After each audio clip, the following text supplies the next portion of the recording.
नमस्कार, धर्म ज्ञान के दर्शकों का स्वागत है। मैं हूं आपके साथ कविता राणा। बीजेपी को मिली ऐतिहासिक जीत के बाद इस वक्त पूरे उत्तर प्रदेश में देखिए बुलडोजर बाबा छाए हुए हैं। भगवाधारी के काम से खुश यूपी की जनता ने ऐसा जनादेश दिया कि तमाम विरोधी खेमे एक झटके में चित हो गए। बुलडोजर के आगे साइकिल की हवा निकल गई है, बहन जी का हाथी पस्त हो गया है और तो देखिए कांग्रेस का सफाया हो गया है। योगी आदित्यनाथ की बेदाग छवि और पूरे 5 साल बिना रुके बिना थके उनकी मेहनत के आधार पर प्रदेश की जनता ने उन्हें ही यूपी के लिए सबसे उपयोगी मानकर 275 सीटों के साथ उन्हें यूपी की सत्ता सौंप दी है। और योगी देखिए, योगी के नेतृत्व में ही यूपी का चुनाव लड़ा गया था और आज जब उन्हीं के नेतृत्व में बीजेपी की बहुमत की सरकार बनी है तो अब तैयारी है उनकी ताजपोशी की। जी हाँ, सूबे में नई सरकार के गठन से पहले तमाम परंपराओं को निभाते हुए योगी आदित्यनाथ ने राज्यपाल यानी कि आनंदीबेन पटेल को अपना इस्तीफा सौंप दिया है।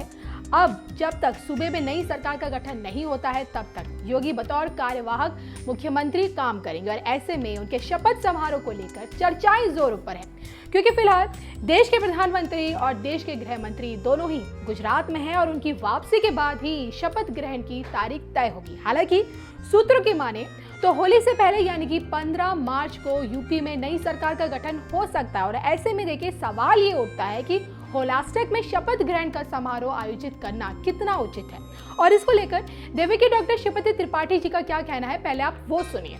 नमस्कार, मैं हूं डॉक्टर श्रीपति त्रिपाठी। आइए इस वीडियो के माध्यम से जानते हैं कि होली से पहले योगी आदित्यनाथ का शपथ लेना कितना शुभ रहेगा, कितना अशुभ रहेगा। होलास्टक में शपथ समारोह क्या उचित है या नहीं, जानिए इस वीडियो के माध्यम से। होलास्टक में विवाह, शादी और मांगलिक कार्य बिल्कुल नहीं करना चाहिए। इस दौरान नए भवन की नींव का पत्थर भी नहीं रखना चाहिए। साथ ही कोई भी पदभार से बचना चाहिए। कुछ लोग इस दौरान घर में पूजा पाठ भी बंद कर लेते हैं, लेकिन धार्मिक मान्यताओं के अनुसार ऐसा करना अच्छा नहीं माना गया है। केवल रोजमर्रा के कार्यों को मतलब घर में उपयोग होने वाली वस्तुओं में पाबंदी लगाना गलत है, बल्कि इस दौरान भगवान को अधिक स्मरण करना चाहिए। इन दिनों में भगवान का पूजा पाठ बहुत कारगर होता है। इस दौरान किसी भी प्रकार का यज्ञ, हवन इत्यादि नहीं करना चाहिए। कोई भी नया काम नहीं करना चाहिए। इस समय ग्रहों में उग्रता का स्वभाव रहता है, जो नए बिजनेस करने वाले को अच्छे फल नहीं देता। नौकरी में परिवर्तन से बचना चाहिए। जिन लोगों को नई ज्वाइनिंग करनी है या नया पदभार लेना है, उन लोगों को भी होली के पहले या बाद में इस तरह के बदलाव करने से बचना चाहिए।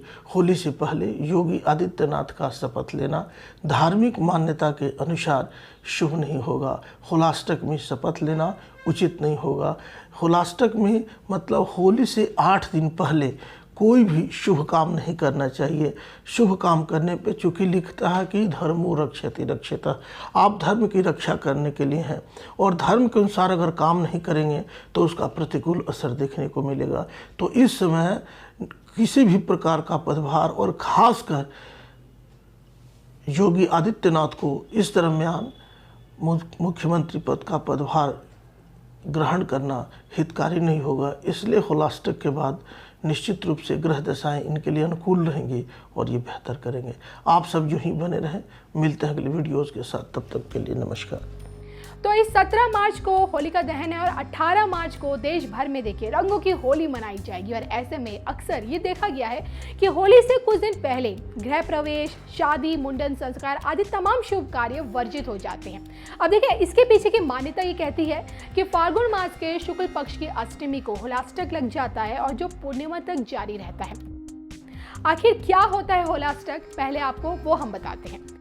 होली के पहले पड़ने वाले होलास्टक में अष्टमी को चंद्रमा, नवमी को सूर्य, दशमी को शनि, एकादशी को शुक्र, द्वादश को गुरु, त्रयोदशी को बुध, चतुर्दशी को मंगल और पूर्णिमा को राहु उग्र ग्रह रहते हैं और इस कारण इन 8 दिनों को होलास्टक कहा गया है। अब देखिए ना, होलास्टक में व्यापार, वाहन की बिक्री, गृह प्रवेश, नींव पूजन, विवाह आदि जितने भी शुभ कार्य होते हैं वो वर्जित माने गए हैं। तो वहीं होलास्टक से जुड़ी पौराणिक कहानी ये कहती है कि एक बार कामदेव ने भगवान शिव की तपस्या को भंग कर दिया था। और जिससे रुष्ट होकर भगवान शिव ने कामदेव को फागुन की अष्टमी को अपना तीसरे नेत्र खोलकर उन्हें भस्म कर दिया और अपने पति को पुनर्जीवित करने के लिए कामदेव की पत्नी यानी कि रति ने शिव की आराधना की और जिससे प्रसन्न होकर भगवान शिव ने रति की बात मानकर इसका उपाय बताया और जिसके बाद जन साधारण में इसकी खुशी मनाई गई और तब से होली का उत्सव मनाया जाने लगा। तो वहीं होलास्टर के पीछे का वैज्ञानिक कारण ये कहता है कि फागुन शुक्ल पक्ष में अष्टमी में प्रकृति में नकारात्मक ऊर्जा प्रवेश करती है और इसलिए अक्सर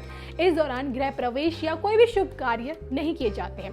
अब ये देखना बाकी है कि योगी आदित्यनाथ का शपथ ग्रहण समारोह होली से पहले होता है या फिर होली के बाद।